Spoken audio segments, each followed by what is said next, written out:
구약성경 다니엘서 12장 5절로 13절까지의 말씀입니다. 제가 가진 성경으로는 구약성경 1255페이지에 있습니다. 다니엘서 12장 5절로 13절까지.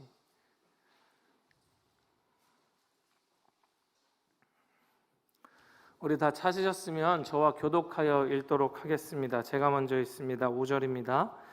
나 다니엘이 본즉 다른 두 사람이 있어 하나는 강 이쪽 언덕에 섰고 하나는 강 저쪽 언덕에 섰더니 그 중에 하나가 세마포 옷을 입은 자 곧 강물 위쪽에 있는 자에게 이르되 이 놀라운 일의 끝이 어느 때까지냐 하더라.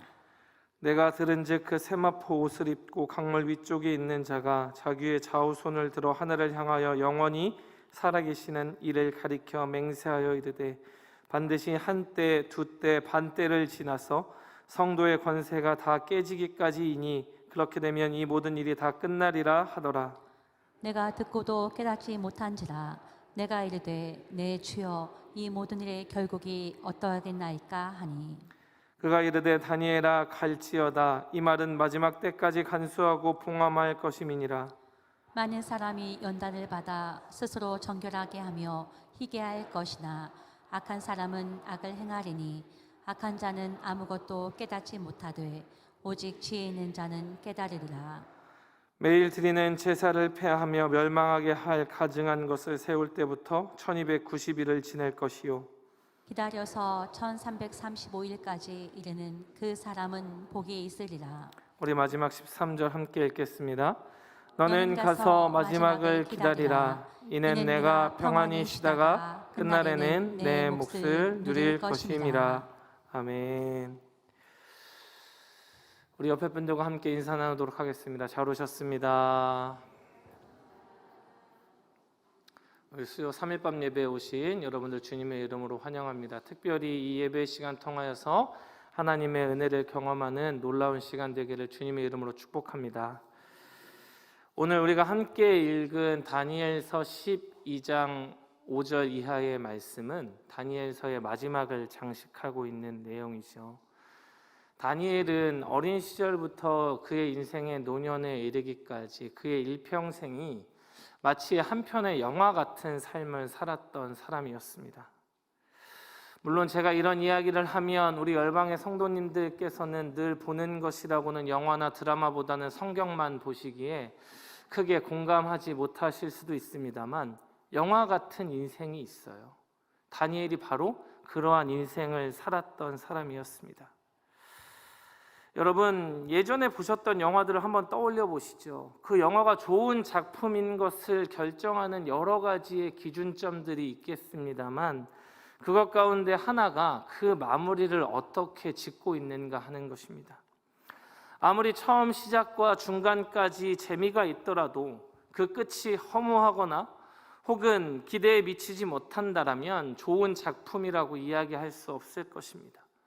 마지막까지 그 흐름과 감동이 온전히 전해질 때에 명작이 탄생하는 것이죠. 저는 개인적으로 제가 그렇게 감동을 받은 작품들, 영화 같은 것들은 특별히 여러 번 반복해서 보기도 합니다. 그래서 여러분들 잘 아시는 쇼생크 탈출 같은 작품은 제가 한 20번도 넘게 본 것 같아요. 그러니까 그렇게 명작은 처음부터 마지막까지 그 감동이 온전히 전해진다라는 것이죠.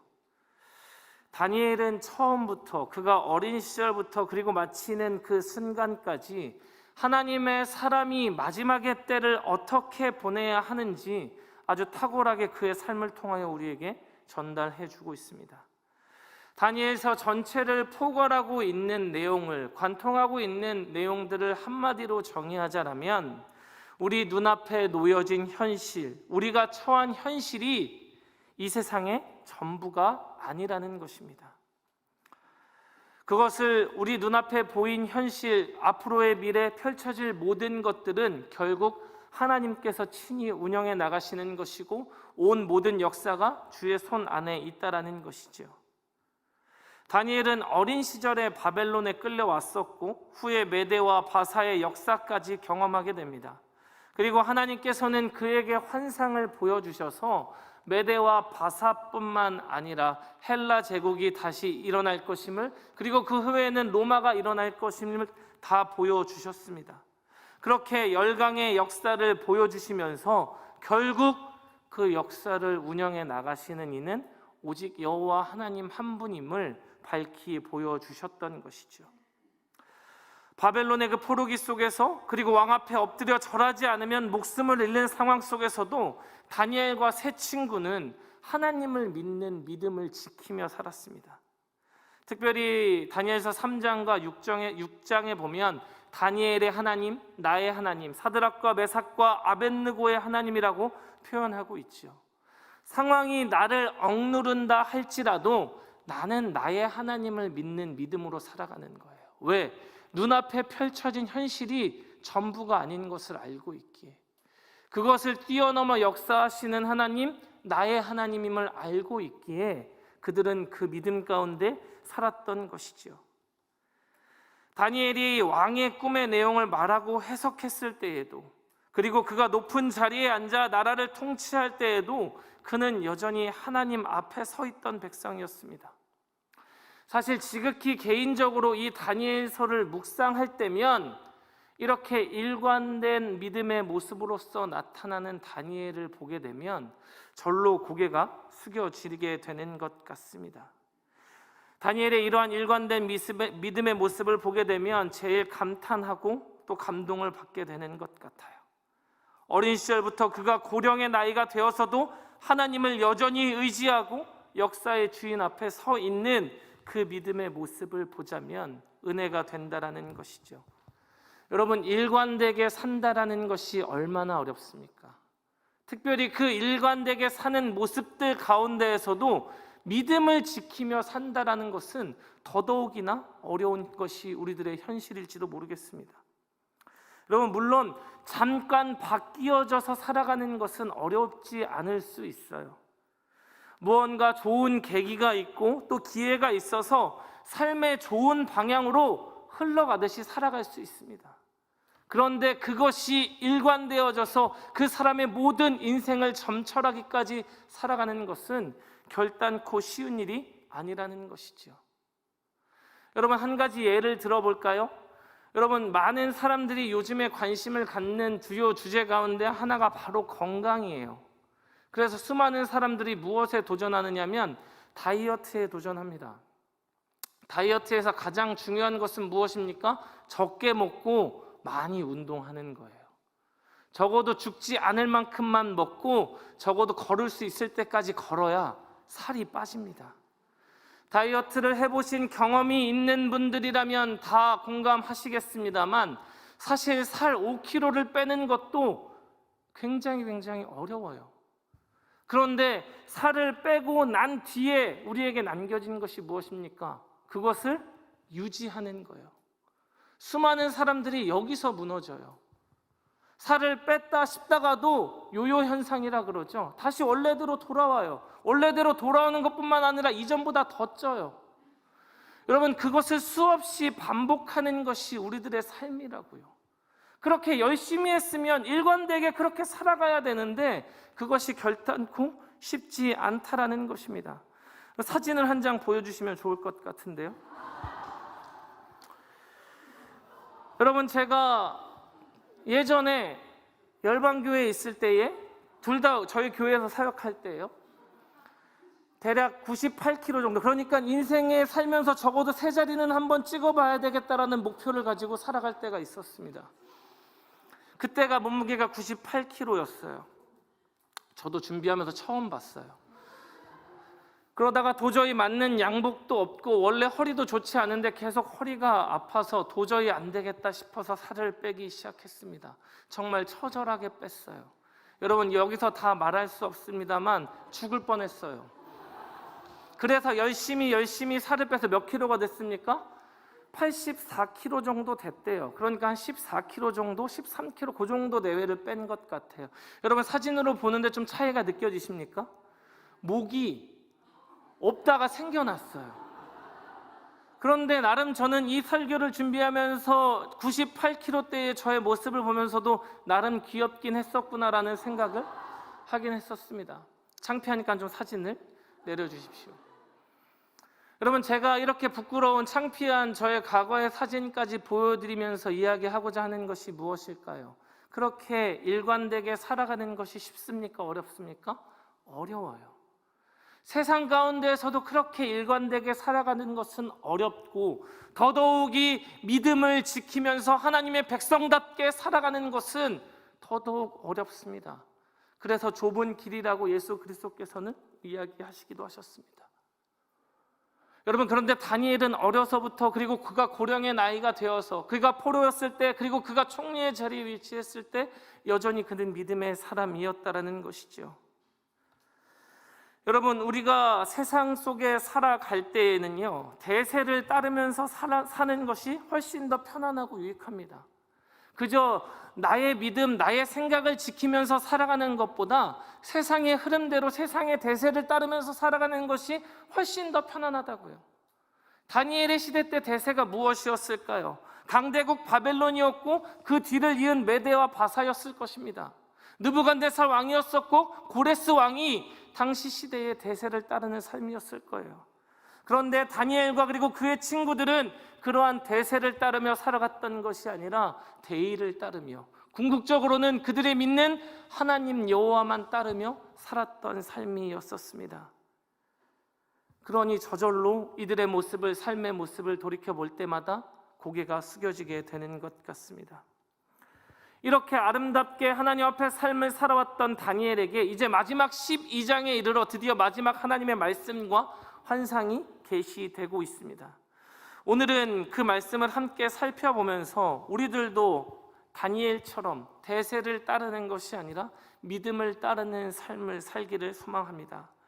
먼저 오늘 본문 5절과 6절은 다니엘의 마지막 환상을 이렇게 표현하고 있습니다. 제가 읽겠습니다. 나 다니엘이 본즉 다른 두 사람이 있어 하나는 강 이쪽 언덕에 섰고 하나는 강 저쪽 언덕에 섰더니 그 중에 하나가 세마포 옷을 입은 자 곧 강물 위쪽에 있는 자에게 이르되 이 놀라운 일의 끝이 어느 때까지냐 하더라. 다니엘은 계속해서 환상을 보고 있습니다. 그 환상의 내용은 잘 아시는 것처럼 수많은 열강의 제국들이 일어서고 망하고 일어서고 망하고를 반복합니다.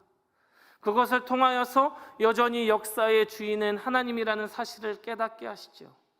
그런데 하나님께서는 그 환상과 계시를 통하여서 열강의 역사뿐만 아니라 이스라엘 백성들이 겪게 될 그러한 역사의 모습을 또 말씀해 주시는데, 그 길이 어떠한 길이었습니까? 환난과 고통과 고난이었습니다. 강대국들 사이에 껴서 이러지도 못하고 저러지도 못하고 그저 눈치만 보고 피와 눈물을 흘리는 역사가 계속될 것임을 이야기하였습니다. 그러한 환상을 보던 가운데 강 하나를 사이에 두고 이 편에 한 사람이 서 있고 저 편에 한 사람이 서 있습니다. 그리고 나서 이야기하고 있는 것이죠. 도대체 이 놀라운 일이 언제까지입니까? 도대체 보여주신 그 환상의 끝이 어느 때까지이겠냐는 것입니다. 여러분, 사실 이것만큼 궁금한 질문이 없을 것입니다. 왜 그런고 하니 우리도 살아가면서 어려움의 시기를 보낼 때가 있는데, 그럴 때마다 사람들이 간절히 궁금해하고 원하는 것이 무엇이냐면 도대체 언제까지입니까? 언제까지면, 내가 언제까지인지 내가 알 수 있으면 내가 버틸 힘이 있고 또 그것을 소망으로 삼아서 비록 내가 지금은 처절하고 어렵고 눈물을 흘리는 순간이 있다 할지라도 그것을 바라보며 견딜 수 있으니까 적어도 그 시간을 나에게 알려주시면 좋겠다라는 것이죠. 그렇게 되면 내가 대비할 수 있을 것 같으니까 도대체 그것이 언제냐라고 묻고 있는 것입니다. 여러분, 반대로 생각하면 그것을 알 수 없는 것만큼이나 큰 고통이 없습니다. 여러분, 2006년 9월 26일이 무슨 날인지 아십니까? 2006년 9월 26일은 이원석 목사가 군대에 입대한 날입니다. 여러분, 저는 그날 울면서 입대했어요. 들어가기가 싫어서요. 입대하는 것은 물론 영광스러운 일이지만 개인에게는 무척 힘들고 어려운 일입니다. 그런데 입대해도 특별한 일이 없으면 2년이 지나면 전역해요. 도대체 그날이 언제 올까 도저히 보이지 않는다 할지라도 기다리면 여러분 국방부 시계는 거꾸로 돌려놔도 가긴 간대요. 그러니까 기다리면 찾아온다고요. 그것을 바라보며 버틸 수 있잖아요. 그런데 만약에 우리가 고통의 시간을 보내고 있는데 도대체 그것이 언제 끝날지 모른다라면, 도저히 알 수 없다라면 그것만큼이나 슬픈 일이 어디 있겠냐라는 것입니다. 다니엘이 본 환상은 결국 고난이었고 환난이었거든요. 하나님의 정한 때에 이르기까지 전쟁과 가난과 미혹이 끊이지 않는다라는 말씀이었습니다. 사실 당시에 이스라엘 백성들의 생각은 무엇이었냐면, 이제 예루살렘으로 돌아가기만 하면 그곳에서 하나님이 우리를 다시 일으켜 세우시겠지. 그곳에서 하나님께서 우리를 지켜 보호해 주시고 이 강대국들로부터 하나님께서 힘을 주셔서 살아갈 수 있게 하시겠지라는 생각이었었습니다. 그런데 그게 아니라 여전히 계속 고통과 눈물의 시간을 보내게 된다는 것이죠. 세상의 권세 잡은 자들이 자기 세상을 만난 듯이 권력을 휘두르고 교만하며 세상의 대세를 이루어서 자신들을 따르지 않으면 여전히 그들을 향하여서 마치 쥐어 짜내듯이 고통을 줄 것이다라고 이야기하고 있는 것입니다. 이 환상 가운데 질문을, 그러니까 도대체 그때가 언제 끝나는 것입니까? 라는 이 질문에 대해서 답을 7절 말씀이 주고 있습니다. 우리 7절 말씀 같이 한번 읽어보도록 하겠습니다. 시작. 내가 들은즉 그 세마포 옷을 입고 강물 이쪽에 있는 자가 자기의 좌우손을 들어 하늘을 향하여 영원히 살아계신 이를 가리켜 맹세하여 이르되 반드시 한때 두때 반때를 지나서 성도의 권세가 다 깨지기까지이니 그렇게 되면 이 모든 일이 다 끝나리라 하더라. 이르되 반드시 한때 두때 반때를 지나서 성도의 권세가 다 깨지기까지이니 그렇게 되면 이 모든 일이 다 끝나리라 하더라. 환상 중에 반대편에 서 있던 사람이 대답하기를 반드시 한때 두때 반때를 지나서 그리고 성도의 권세가 다 깨지기까지 하면 그 모든 일이 끝난다라고 말하고 있죠. 여러분, 성경에 기록된 한때라는 것은 1년의 시간을 가리켜 이야기합니다. 한때 1년, 그럼 두때는 몇 년이겠습니까? 2년. 굉장히 똑똑하십니다, 여러분. 반때는요? 반년. 1년 더하기 2년 더하기 반년은 몇 년이에요? 3년 반이란 시간을 가리키고 있죠. 여러분, 그러니까 적어도 3년 반의 시간이 흐른 뒤에, 그리고 성도의 권세가 모두 다 깨지는 것 같은 그 시간이 지나고 나면 모두 다 끝난대요. 이 3년 반의 시간이 무엇을 상징하는지, 아니면 실제로 어떤 정확한 시간을 가리키는지 저는 알 수 없지만 분명한 것은 그 정한 때가 지나야 그 고난이 끝난다라는 것은 분명합니다. 사실 성경에는 꽤 구체적인 날짜들도 기록되어 있습니다. 우리가 읽진 않았지만 11절과 12절에 보면 1290일, 1335일이라는 꽤 구체적인 숫자도 기록되어져 있습니다.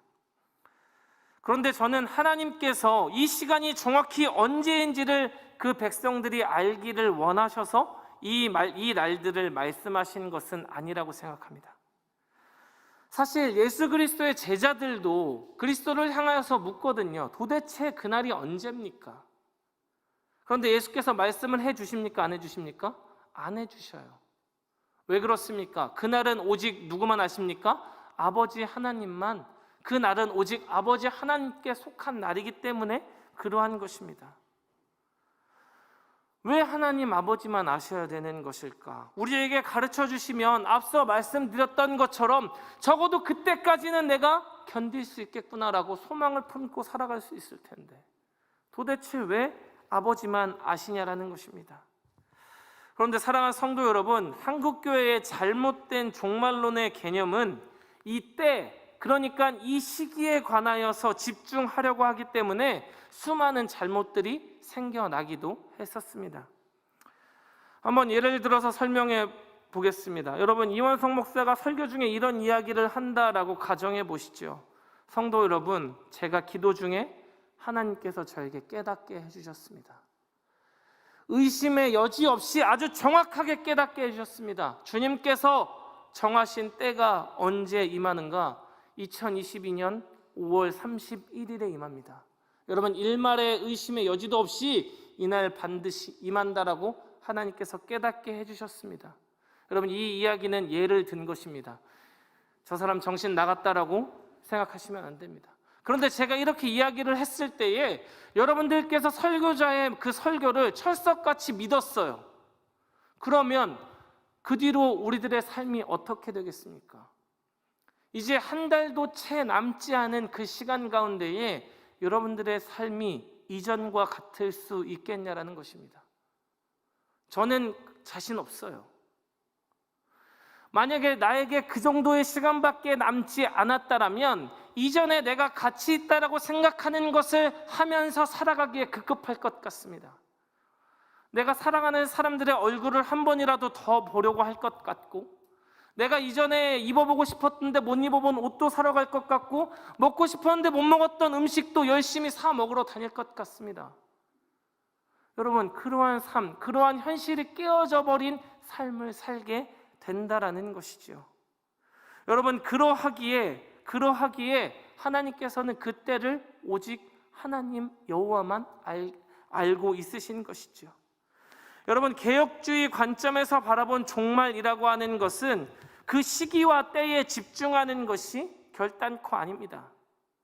사실 마지막의 때, 종말의 때는 이미 예수 그리스도께서 이 땅에 오심으로 말미암아 그 순간부터 시작된 것이죠. 그래서 우리는 여전히 계속하여서 마지막의 때를 살아가는 성도들입니다. 그 가운데 하나님께서 우리에게 원하시는 모습이 무엇인가? 여러분, 다가올 그 종말의 때에도 여전히 하나님의 백성으로서 지금 이 순간을 충실히 살아가는 것이죠. 모여서 예배하고 하나님을 기쁘시게 하게 힘쓰고 가정과 교회와 그리고 직장에서 주의 이름을 빛나게 하시기를 원한다라는 것입니다. 여러분, 다니엘도, 이 환상을 보고 있던 다니엘도 강 이쪽과 저쪽에 서 있는 이 두 사람의 대화의 내용을 들으면서 무슨 말인지 잘 깨닫지 못했습니다. 도대체 언제까지가 이때 언제 끝나는 것입니까? 한때, 두때, 반때를 지나야 된다. 이 이야기를 들으면서 다니엘도 도무지 모르겠는 거예요. 그래서 8절과 9절에 이렇게 이야기하고 있습니다. 내가 듣고도 깨닫지 못한지라 내가 이르되 내 주여 이 모든 일의 결국은 어떠하겠나이까 하니 그가 이르되 다니엘아 갈지어다. 이 말은 마지막 때까지 간수하고 봉함할 것임이니라. 다니엘이 이야기합니다. 내가 도저히 모르겠습니다. 도대체 일의 결국이, 마지막이 어떻게 된다는 것입니까? 라고 질문을 던지게 되죠. 그런데 돌아오는 대답인 다른 것이 아니라 다니엘아 갈지어다 라고 이야기합니다. 여러분, 이것은 어차피 너는 가르쳐줘도 모르니까 가라, 이러한 무시가 섞인 발언이 결단코 아닙니다. 하나님께서는 다니엘에게 이 말은 마지막 때까지 간수하고 봉함하라고도 하셨습니다. 여러분, 이 말씀의 뜻은 무엇인고 하니 단순하게 비밀을 지키라라는 뜻이 아닙니다. 여러분, 특별히 이 다니엘아 갈지어다라는 이 말은 영어 성경에서 어떻게 번역되어져 있느냐? Go your way라고 번역되어져 있습니다. 너는 너의 길을 가라라고 이야기하고 있는 것이죠. 그러니까 하나님의 역사가 어떻게 이루어지는지 봉함하고 간수하고 그것을 바르게 지켜보면서 대세를 따르는 삶이 아니라 이전에 다니엘이 살아왔던 그 모습 그대로, 너의 길을 그대로 갈 것을 하나님께서는 명령하고 있다라는 것입니다. 여러분, 그래서 제가 오늘 여러분들과 더욱 주목하여 보고 싶은 말씀은 이 종말의 때에 관하여 함께 나누는 것이 아니라 이 마지막의 때에, 환상 맨 마지막에 하나님께서 다니엘에게 하신 말씀입니다. 우리 오늘 본문 13절을 한 목소리로 함께 읽어보도록 하겠습니다. 오늘 본문 13절입니다. 시작. 너는 가서 마지막을 기다리라. 이는 내가 평안히 쉬다가 끝날에는 내 몫을 누릴 것임이라. 아멘.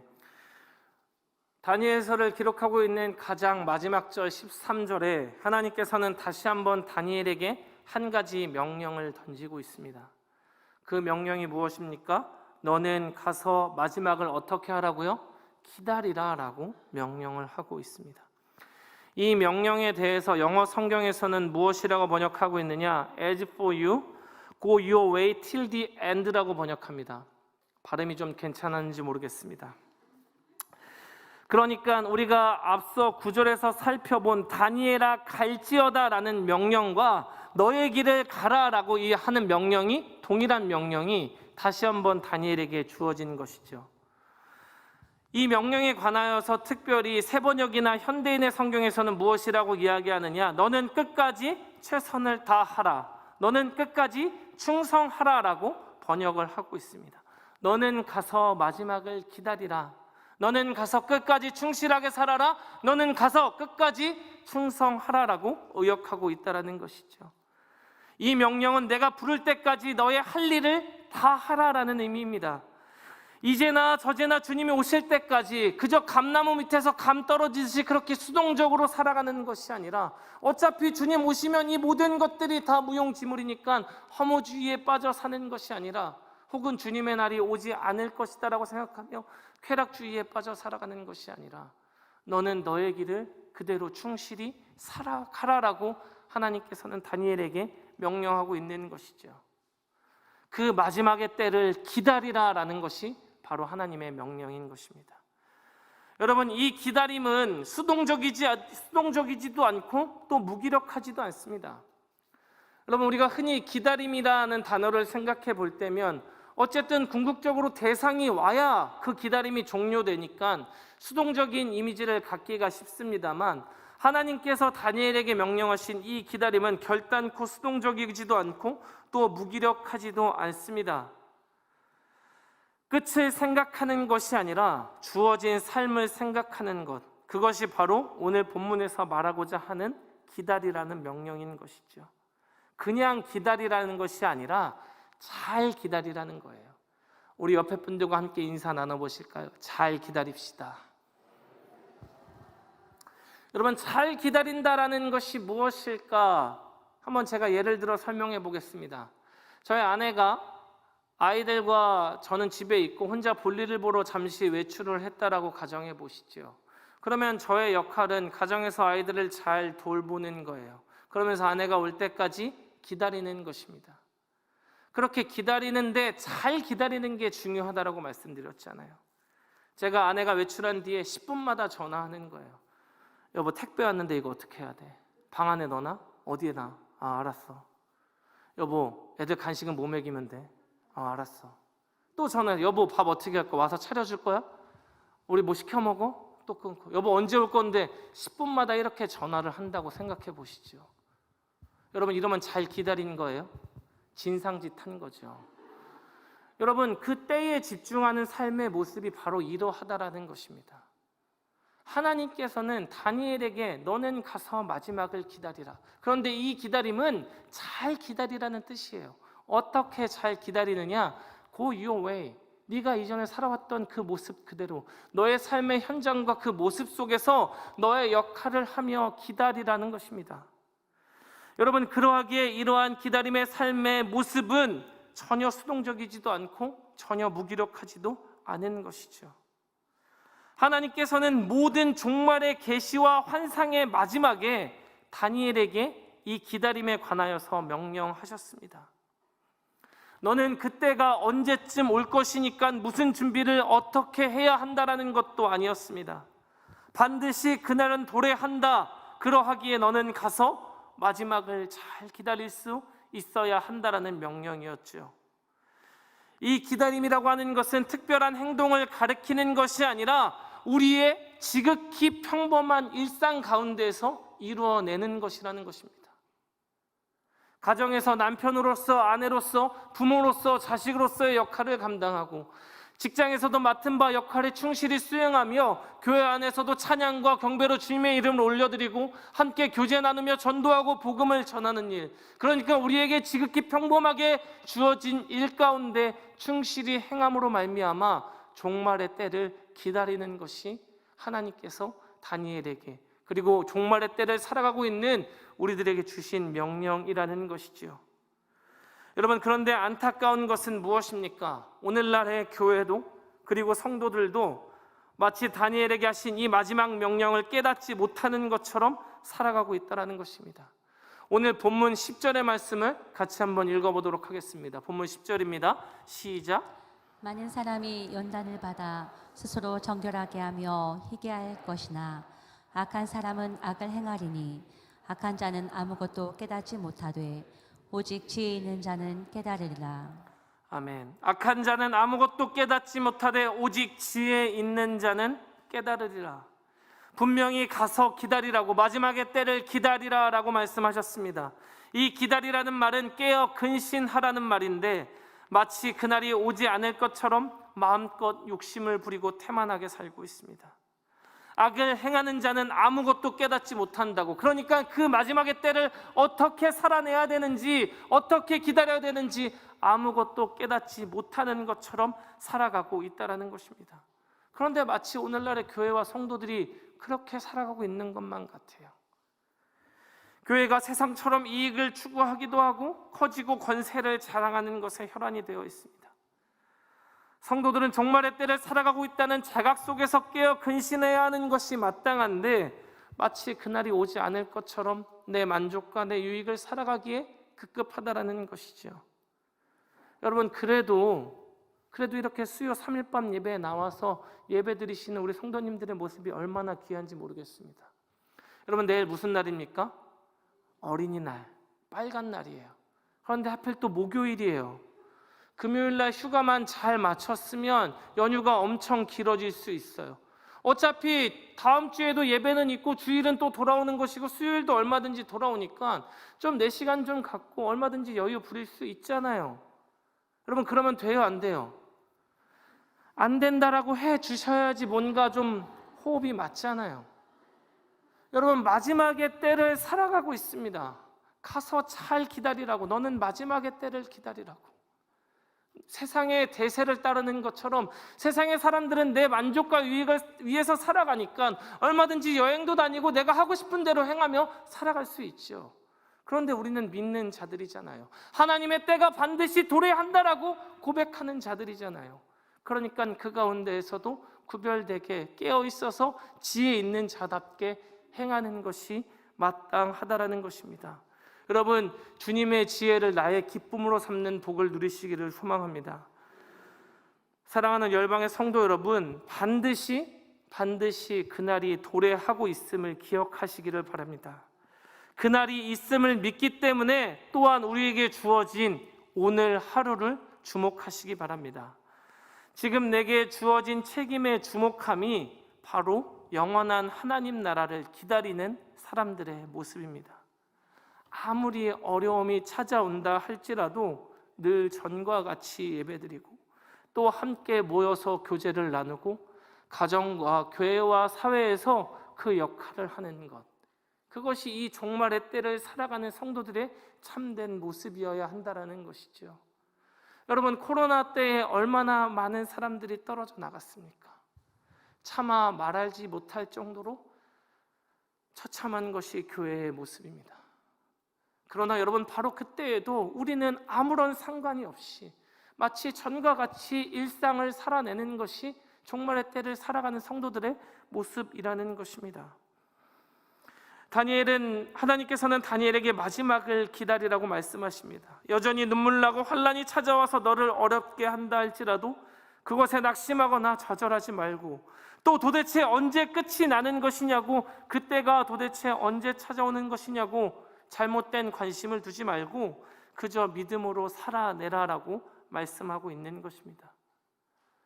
사실 돌이켜 생각해 보면 다니엘의 모든 삶은 이렇게 일관되게 마지막의 때를 기다리는 것처럼 살아왔던 인생이었습니다. 그가 포로로 잡혀왔던 그 어린 시절에도 그는 강대국 앞에서 기죽지 않았습니다. 구별되기 위하여서 몸부림치며 살아왔었죠. 온 나라의 지혜자들이 풀이하지 못했던 왕의 꿈을 해석하였을 때에도 그는 오직 하나님의 이름만 높였던 사람이었습니다. 나라가 바뀌어지고 왕의 신상에 절하지 않으면 목숨을 잃을지도 모르는 그 상황 가운데에서도 그는 전에 했던 그 모습 그대로 하루에 3번 시간을 구별하여서 기도했었던 사람이었습니다. 사실 돌이켜보면 이러한 다니엘의 모든 모습은 마지막의 때를 기다리는 모습이었습니다. 그러한 다니엘을 향하여서 하나님께서는 마지막까지도 너는 가서 기다리라고, 너의 길을 충실히 행하라고 명령하고 있는 것이지요. 여러분, 제가 처음에 한 편의 영화가 명작으로 기억되기 위하여서는 처음과 중간과 그리고 마지막까지도 그 감동이 이어져야만, 아름다운 끝맺음을 해야만 우리에게 기억되는 작품으로 남는다라는 말씀을 드렸습니다. 다니엘에게 하신 이 마지막 명령, 이 마지막 끝맺음이야말로 너무나도 아름답고 찬란하게 마지막의 때를 살아갈 수 있게끔 우리에게, 그리고 다니엘에게 말씀해 주고 있는 것이죠. 너는 가서 마지막을 기다리라. 그리고 13절 하반절에 보면 하나님께서는 다니엘에게 이렇게 말씀하십니다. 내가 평안히 쉬다가 끝날에는 내 몫을 누리게 될 것이다 라고 말씀해 주고 있습니다. 여러분, 성도가 마지막에 누리게 될 몫이 무엇입니까? 영원한 하나님의 나라인 줄로 믿습니다. 세상의 대세를 따르는 자들은 그저 나에게 주어진 그 짧은 시간 동안에 누리게 될 이익을 위해 살아가지만 우리는 영원한 우리의 목, 영원한 우리의 하나님의 나라를 위하여서 살아가는 존재들인 줄로 믿습니다.